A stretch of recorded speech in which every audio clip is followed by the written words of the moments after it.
अस्सलाम स्टूडेंट्स, आज हम हाइपोथेसिस टेस्टिंग से रिलेटेड प्रैक्टिस क्वेश्चन करेंगे। मैं आपकी बुक का ही क्वेश्चंस करवा रही हूँ। क्वेश्चन की स्टेटमेंट देखें। The Heights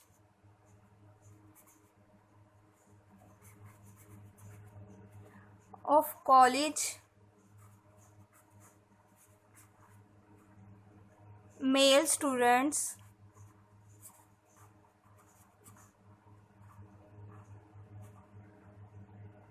are known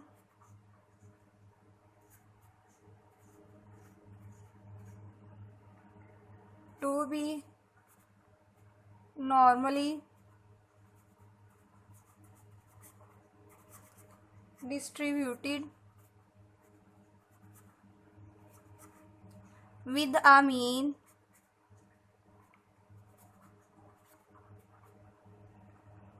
of 67.39 inches and standard deviation of population is 1.30 inches. A random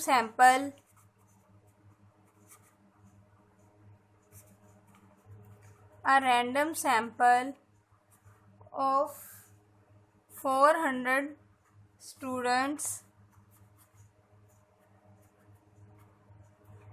showed a mean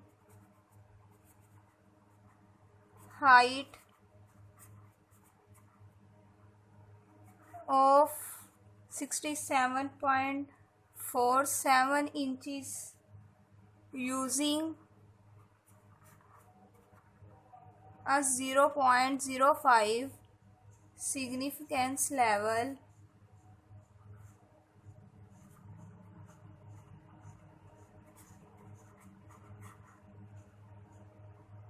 Test the hypothesis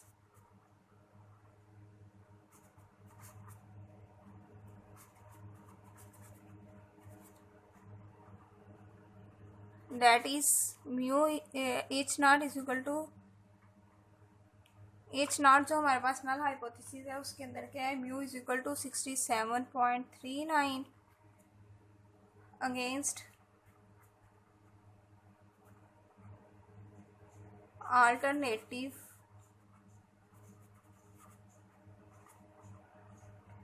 alternative hypothesis हमें क्या गिवन है, म्यू ग्रेटर देन 67.39।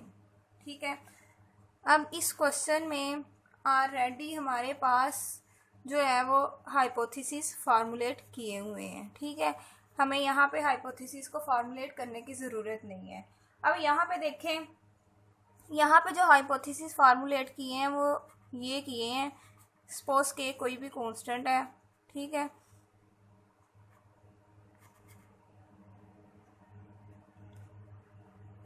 वो इस तरह फार्मूलेट किए हुए हैं कि म्यू जो है वो के इक्वल है और म्यू जो है वो ग्रेटर देन के है। ठीक है, तो हम लोगों ने पढ़ा था, जो हम लोगों ने इसके केसेस किए थे वो ये था कि mu is equal to K और is not equal to K. तो ये वाली सिचुएशन भी अराइज हो सकती है। ठीक है, तो जब हम टू टेल्ड या वन टेल्ड टेस्ट की बात करते हैं तो हम टू टेल्ड और वन टेल्ड टेस्ट का डिसीजन अल्टरनेटिव हाइपोथेसिस को देखते हुए लेते हैं। ठीक है, अब यहाँ पे हमारे पास अल्टरनेटिव हाइपोथेसिस के अंदर क्या है, ग्रेटर देन का साइन है, तो ये क्या बनेगा, ये वन टेल्ड टेस्ट बनेगा। अब यहाँ पे जब हम अल्टरनेटिव हाइपोथेसिस की बात करते हैं तो यहाँ पे ये केसेस अराइज होते हैं, mu less than equal to K और mu greater than equal to K. तो इस वजह से ये क्या बन जाएगी, right tailed, sorry left tailed, और ये क्या बन जाएगी, ये राइट टेल्ड।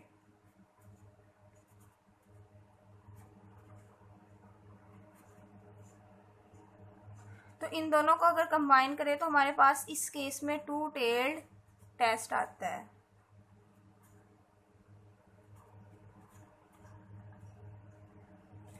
इसके अलावा ये सिचुएशन भी हो सकती है, एच नॉट जो है वो म्यू के इक्वल हो, म्यू इज इक्वल टू के इक्वल हो, और H1 जो हमारे पास अल्टरनेटिव हाइपोथेसिस है वो क्या है, म्यू लेस देन के।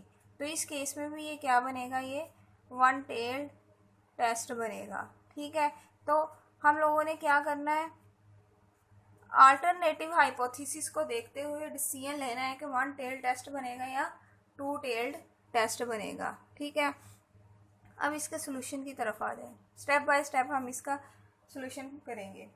इसके सबसे फर्स्ट स्टेप में होता है हाइपोथेसिस को फार्मूलेट करना। अब इस क्वेश्चन में ऑलरेडी हाइपोथेसिस फार्मूलेट किए हुए हैं तो यूज़ कर रहे हैं।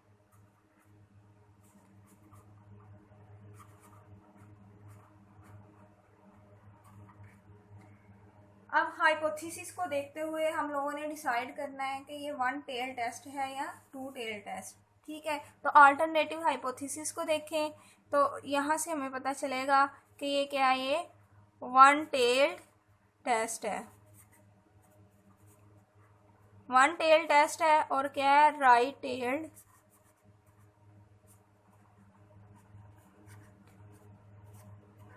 टेस्ट है। अब इसके बाद सेकंड नंबर पे हम लोगों ने लेवल ऑफ सिग्निफिकेंस की बात करनी होती है। अगर लेवल ऑफ सिग्निफिकेंस गिवन हो तो हम वही यूज़ करेंगे, अगर ना गिवन हो तो हम 5% यानी 0.05 यूज़ करेंगे। उसके बाद हम जी स्टैटिस्टिक, जो हमारा टेस्ट स्टैटिस्टिक है वो जी है, क्योंकि नॉर्मली डिस्ट्रीब्यूटेड है, और एन भी क्या है, एन जो है वो ग्रेटर देन 30 है विद सिग्मा नाउन। ठीक है, तो जी हमारे पास क्या आ जाएगा, एक्स माइनस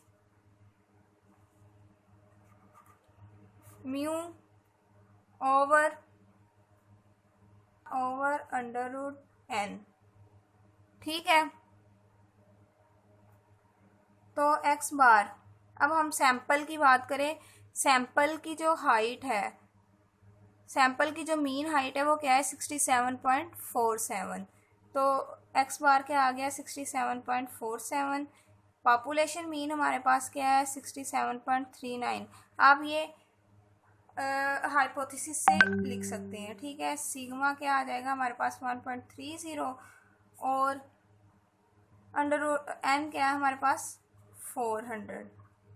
तो ये कैलकुलेट होने के बाद आया है 1.23। अब इसके बाद देखें, हम लोगों ने टेबल वैल्यू देखनी होती है। ठीक है, तो टेबल वैल्यू क्या होगी, वन टेल टेस्ट है, जी अल्फ़ा आएगा, वो क्या होगा, जी 0.05, और टेबल में आ रहा हुआ है। ठीक है, तो इसकी जो वैल्यू आएगी वो 1.645 आएगी। ठीक है, तो इसके बाद ग्राफ पे आ जाए इसके।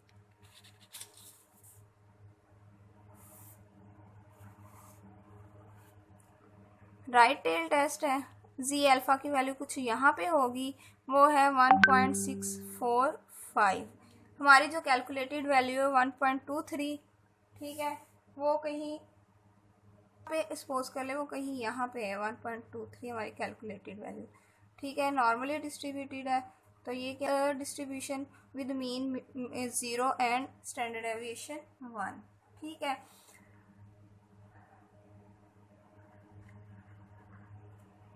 अब राइट टेल टेस्ट में हम लोगों ने कहा था कि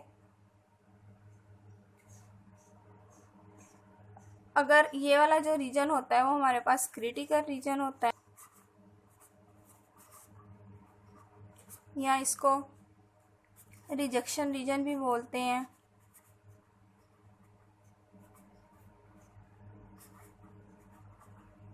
और ये वाला हमारे पास जो रीजन होगा वो क्या कहलाएगा, एक्सेप्टेंस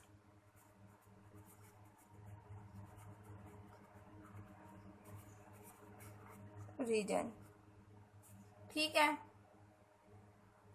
अब अगर वैल्यू क्रिटिकल रीजन के अंदर फॉल करेगी तो हम H1 को एक्सेप्ट करेंगे, अगर वैल्यू एक्सेप्टेंस रीजन में फॉल करेगी तो हम H1 को, H0 को एक्सेप्ट करेंगे। यहाँ पे हम H1 को करेंगे, और यहाँ पे H0 को करेंगे। ठीक है, तो अब हमारी जो कैलकुलेटेड वैल्यू है वो किसके अंदर फॉल कर रही है, वो एक्सेप्टेंस रीजन पे में फॉल कर रही है। तो हम यहाँ से कंक्लूजन ड्रा करेंगे।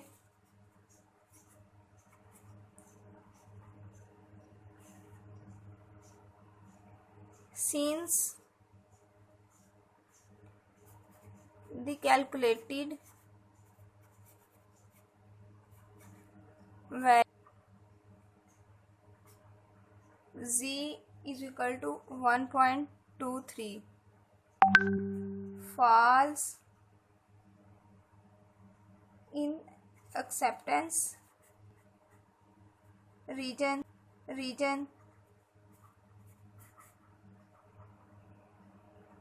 या ये कह लें does not fall in critical region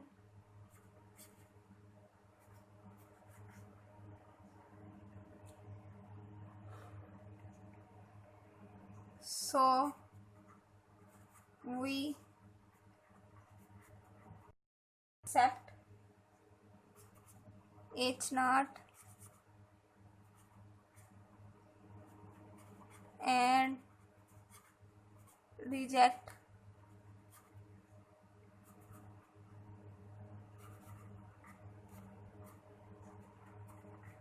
ठीक है। हम लोगों ने क्या कहा था कि जो वैल्यू होगी वो क्रिटिकल रीजन के अंदर तब लाई करेगी या फॉल करेगी जब हमारे पास g जो है वो ग्रेटर देन क्या हो, z अल्फा। तो वैल्यू क्या, फॉल्स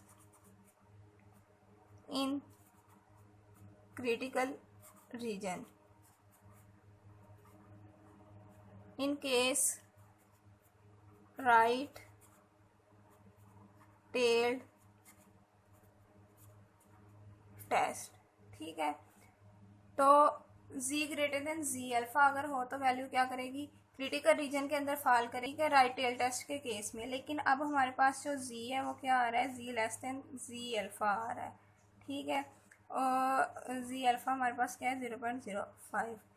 तो इस केस में फिर वो क्या करेगी, does not fall in critical reason. ठीक है, ये तो था फर्स्ट क्वेश्चन। ठीक है, हर क्वेश्चन में सेम स्टेप्स को हम फॉलो करेंगे। ठीक है, सबसे पहले क्या करेंगे, हाइपोथेसिस को फार्मूलेट करेंगे। हाइपोथेसिस को फार्मूलेट करने के बाद हम डिसाइड करेंगे कि ये वन टेल टेस्ट है या टू टेल्ड टेस्ट है। ठीक है, अगर तो वन टेल टेस्ट है तो फिर हम डिसाइड करेंगे ये लेफ्ट टेल्ड है या राइट टेल्ड।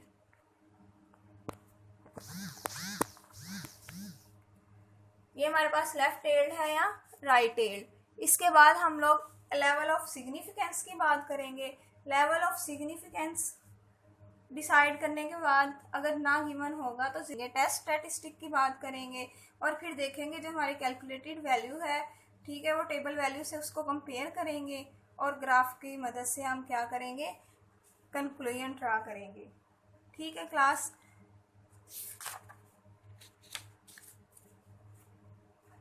नेक्स्ट क्वेश्चन पे आ जाएं।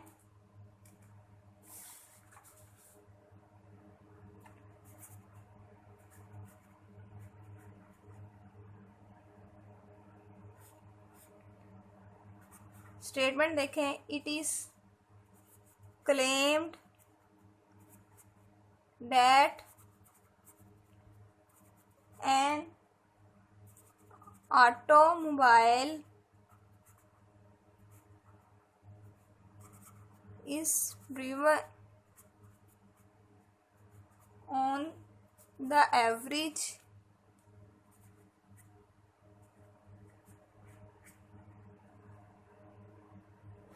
more than 20,000 kilometer per year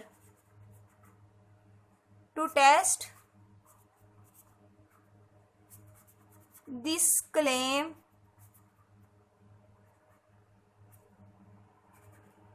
a random sample of 100 automobile owners are asked to keep a record of the kilometer they traveled.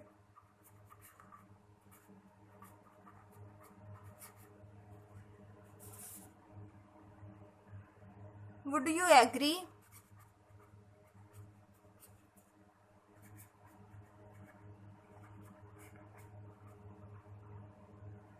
With the claim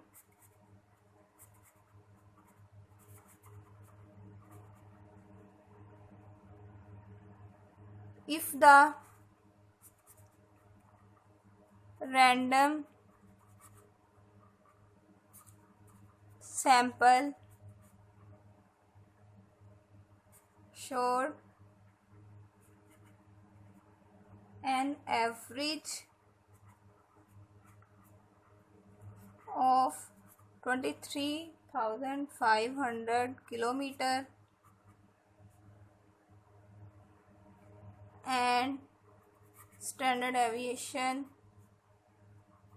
of 3,900 kilometre, ठीक है। Use a 0.01 level of significance।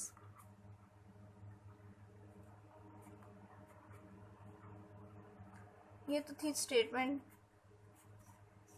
अब इस question में ये कि एक automobile company है जिसका क्लेम ये है कि इसकी जो व्हीकल है उसकी एवरेज या मीन है पर ईयर 20,000 किलोमीटर है, ठीक है।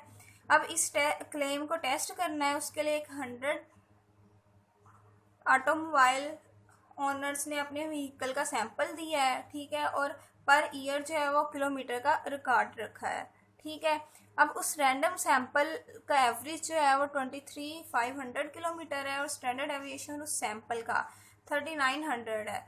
अल्फा हम लोगों ने 0.01 यूज़ करना है और उस क्लेम को, उस ऑटोमोबाइल कंपनी के क्लेम को, उस ऑटोमोबाइल की जो एवरेज है, ठीक है, उस ऑटोमोबाइल की जो एवरेज है पर ईयर 20,000 है, मोर देन 20,000 है, इस क्लेम को चेक करना है कि क्या वाकई मोर देन 20,000 पर ईयर है उस ऑटोमोबाइल की एवरेज, ठीक है।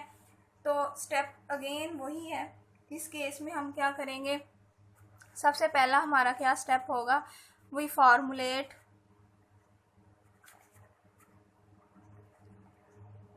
हाइपोथेसिस।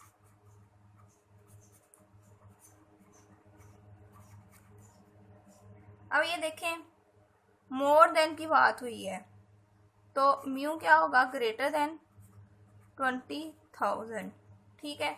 और हमें पता है ग्रेटर देन का साइन हमेशा अल्टरनेटिव में होता है और नल हाइपोथेसिस हम फॉर्मुलेट करेंगे। अब यहाँ पे इक्वल का साइन भी आ सकता है, ठीक है, और लेस देन इक्वल टू का साइन भी आ सकता है कि उसकी एवरेज जो होगी, उसके नेगेशन लेनी है ना, तो उसकी एवरेज जो होगी वो लेस देन इक्वल भी हो सकती है और इक्वल भी हो सकती है, ठीक है। ये तो हम लोगों ने हाइपोथेसिस फार्मूलेट कर लिए थे। अब अल्टरनेटिव हाइपोथेसिस को देखते हुए हम क्या कह सकते हैं कि ये वन टेल्ड टेस्ट है और क्या है, राइट टेल्ड है।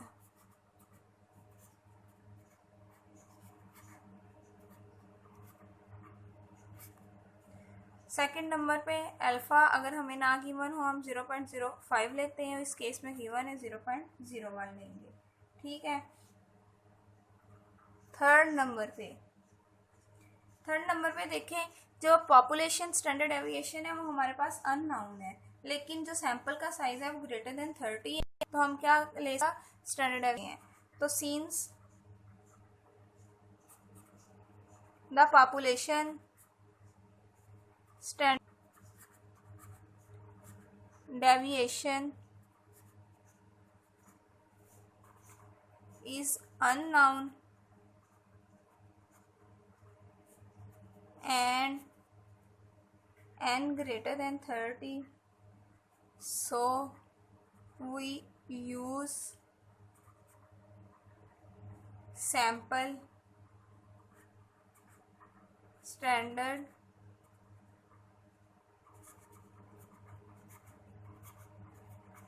डेविएशन। ठीक है, और वो सैम्पल का स्टैंडर्ड डेविएशन हमारे पास क्या है कि उस सैम्पल की एवरेज 23,500 है, 23,500 है और 3,900 उसका स्टैंडर्ड डेविएशन है। तो जी स्टैटिस्टिक अब हम कैलकुलेट करेंगे।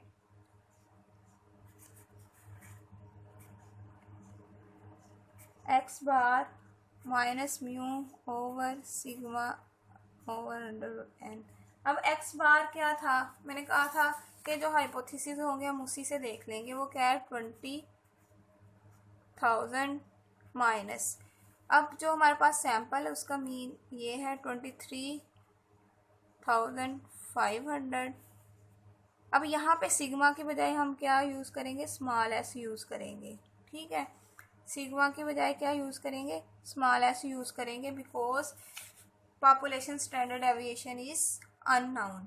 ठीक है, तो जो सैंपल का स्टैंडर्ड डेविएशन होता है उसको स्मॉल एस से शो किया जाता है, तो हम क्या करेंगे, स्मॉल एस यूज़ करेंगे क्योंकि एन क्या है, ग्रेटर देन 30 है। ठीक है, तो स्मॉल एस हमारे पास क्या है 3,900 और एन हमारे पास क्या है 100, तो ये वैल्यू आ रही है 8.974। ठीक है,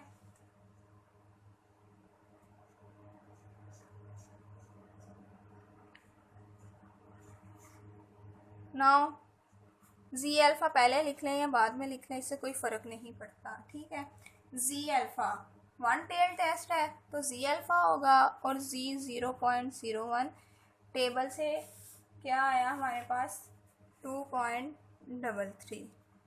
ठीक है, अब इसका ग्राफ देखें। अगेन राइट टेल टेस्ट है, जी अल्फ़ा 2.33 और सपोज करें हमारी कैलकुलेटेड वैल्यू 8.974 ये आई है, तो ये क्या कहलाएगा, क्रिटिकल रीजन और रिजेक्शन रीजन। ये हमारा क्या कहलाएगा,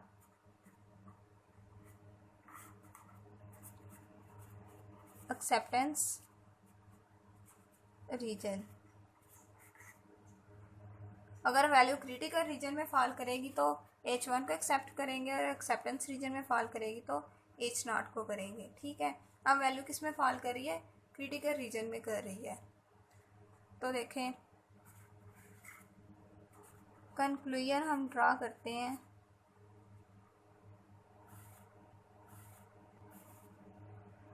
Since the calculated वैल्यू वो क्या है हमारे पास, z is equal to 2.33 falls in critical reason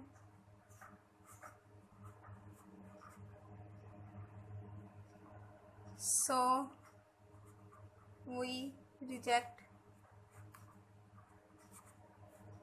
H0। तो क्या था, ये लिख लें या ये लिख लें, एक ही बात है। एंड एक्सेप्ट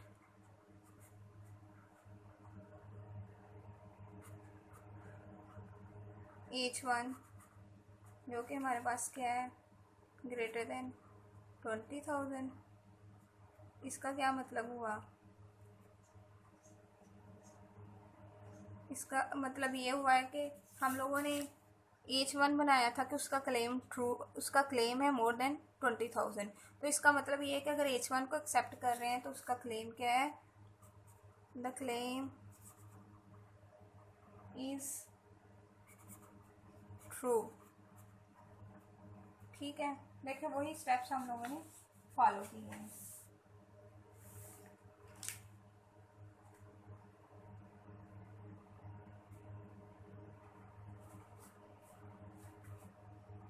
आगे देखें,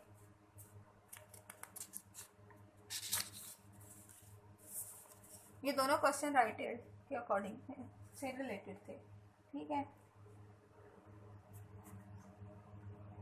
18 क्वेश्चन है B part. Can you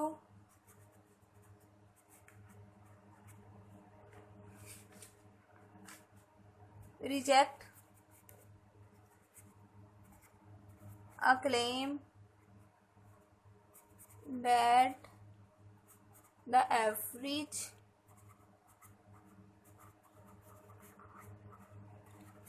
age of members of parliament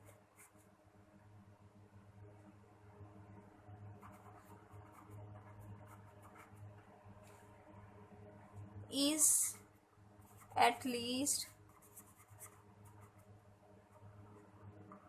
50 if a random sample of 36 members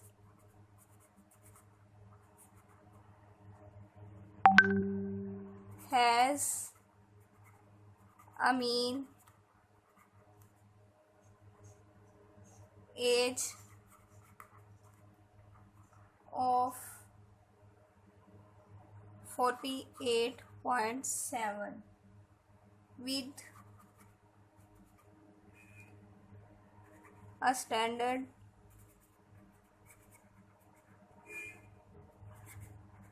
deviation of 3.1 years. Assume all members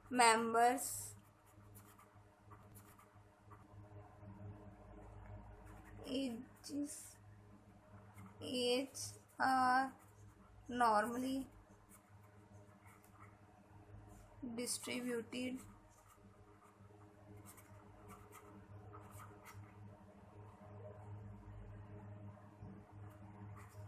test at the 0.01 level.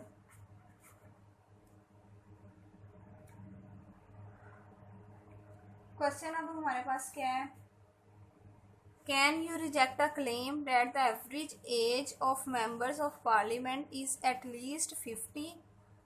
Parliament के मेंबर्स की जो एज है वह कम से कम क्या है 50 if a random sample of 36 members has a mean age of 48.7 with a standard deviation of 3.1 years। अब जो डिस्ट्रीब्यूशन है वो नॉर्मल हम लोगों ने करना है 0.01 पे। तो सबसे पहले जो स्टेप है वही फॉर्मुलेट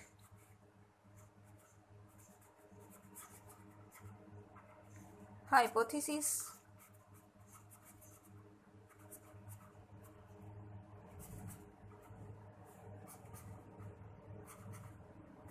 ठीक है, अब ये देखें जो हमें इंफॉर्मेशन गिवन है वो एज क्या है एटलीस्ट 50। एटलीस्ट का मतलब क्या है कि कम से कम क्या है 50 है, लेकिन 50 से ज़्यादा भी हो सकती है। तो हमारे पास जो हाइपोथेसिस बनेंगे वो क्या बनेंगे,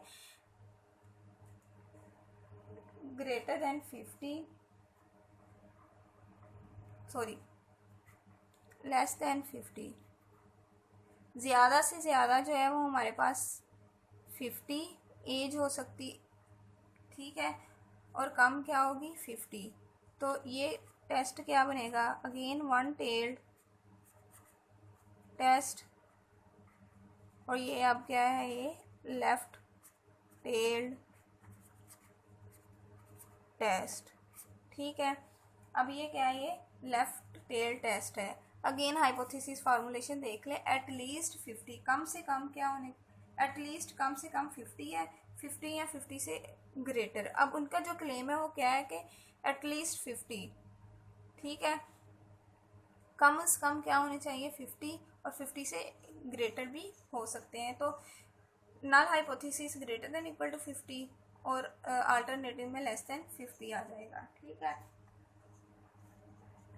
एटलीस्ट का मतलब होता है कम से कम इतने, लेकिन इससे ज़्यादा भी हो सकते हैं। ठीक है, तो उसके लिए वो ग्रेटर देन इक्वल यूज़ होता है, वो नल हाइपोथेसिस में आ गया। ठीक है, सेकंड नंबर पे अल्फ़ा में गिवन है 0.01। ठीक है, थर्ड पे जी अल्फ़ा यानी जी 0.01, वो हमारे पास क्या है 2.33। Again since the population standard deviation is unknown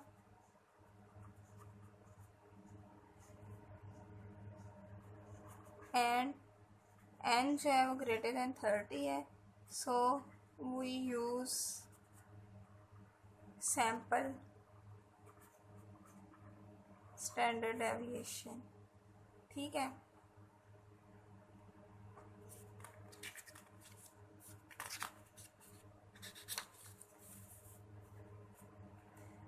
जी हमारे पास क्या आएगा, x bar minus mu over s over under root N.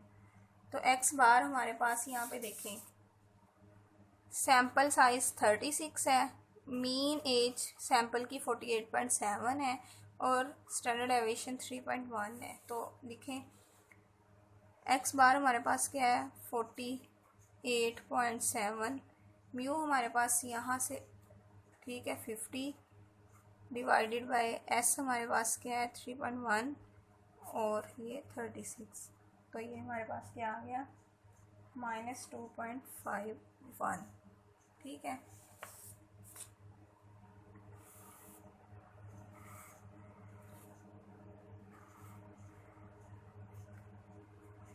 Left tailed है, जी अल्फ़ा माइनस के साथ होगा, वो क्या आएगा -2.33। ठीक है, क्योंकि ये लेफ्ट टेल्ड है। हमारी कैलकुलेटेड वैल्यू क्या आ रही है -2.51। ठीक है, वो क्या होगी, वो कहीं यहाँ पे होगी -2.51। ठीक है, ये था एक्सेप्टेंस रीजन।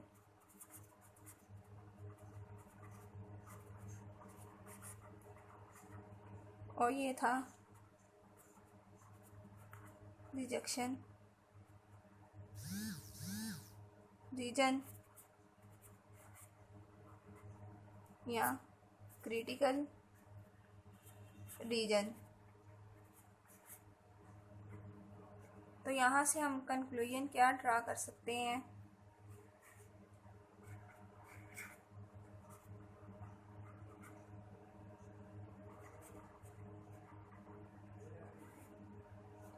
since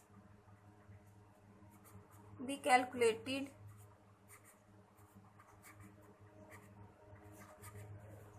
वैल्यू वो क्या है z is equal to -2.51 falls in critical region,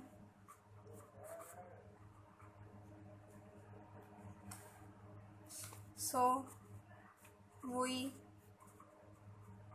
accept H1। वो क्या था, और इसका क्या मतलब है, we reject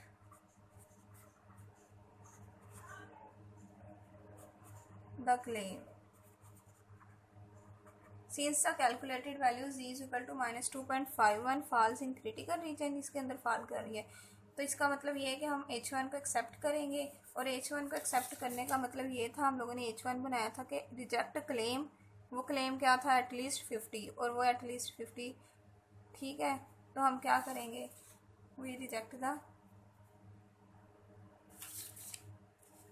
ये हमारे पास था लेवल टू 50, और ये क्लेम हमारे यहाँ पे था एटलीस्ट 50 का, तो हम इसको रिजेक्ट कर रहे हैं। इसका मतलब ये है कि हम क्लेम को रिजेक्ट कर रहे हैं, रिजेक्ट द क्लेम, ठीक है।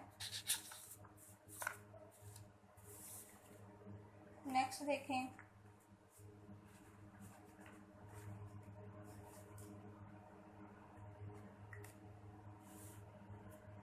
अ सैंपल 17 का मैं बी बात करवा रही हूँ। A sample of size 400 has x bar is equal to 6 inches. Can it be regarded as simple sample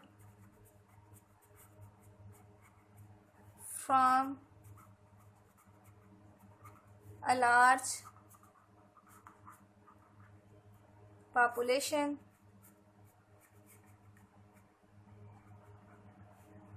with mean 6.2 inches and standard deviation 2.25 inches, ठीक है। सैंपल साइज 400 है, एक्स बार 6 inches है, ठीक है। Can it be regarded as simple sample, क्या हम इसको simple sample consider कर सकते हैं from a large population with mean, अब पॉपुलेशन का मीन क्या है 6.2 इंचज़, और पॉपुलेशन का स्टैंडर्ड डेविएशन क्या है 2.25। तो इसका सोल्यूशन देखें,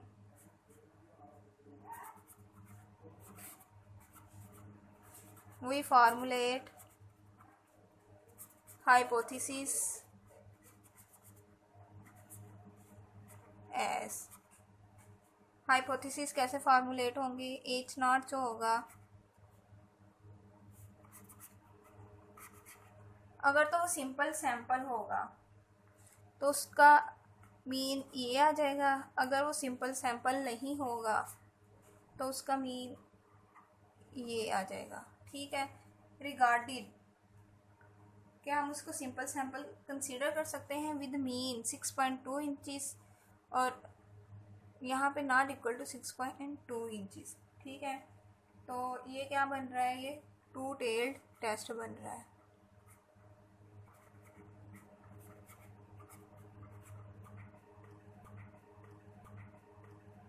अल्फ़ा नहीं गिवन तो हम 5% यानी 0.05 लेंगे। अब यहाँ पे टू टेल टेस्ट है तो जी अल्फ़ा बाई 2 आएगा, वो क्या आएगा +-1.96। जी अल्फ़ा बाई 2 आप टेबल से ये वैल्यू देख सकते हैं, ठीक है। फोर्थ स्टेप में जी स्टैटिक की वैल्यू फाइंड करेंगे, x bar minus mu over sigma over √n।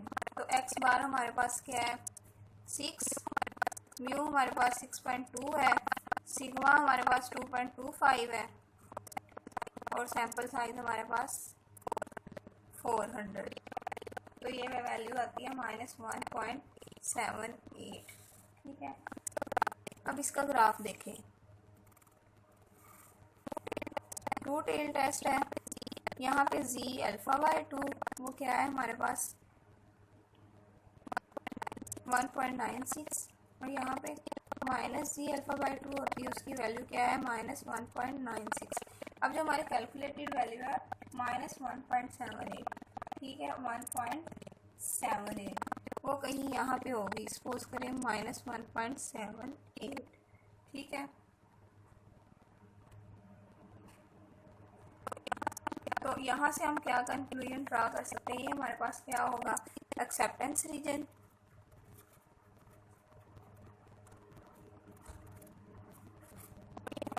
और ये हमारे पास क्या होगा, ये वाला भी और ये वाला भी और ये वाला भी क्रिटिकल रीजन, क्रिटिकल रीजन। ठीक है, कंक्लूजन हम यहाँ से ये ड्रा कर सकते हैं, since we calculated value falls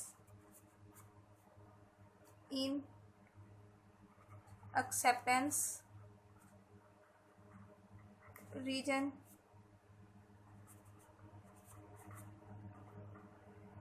so we accept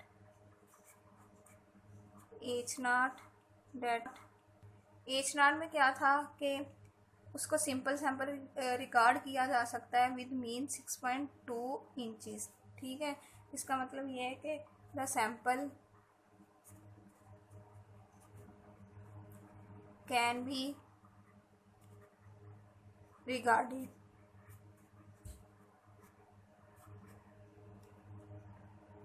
ये था आज का लेक्चर। ठीक है, 1 टेल टेस्ट के क्वेश्चन और 2 टेल टेस्ट के क्वेश्चन।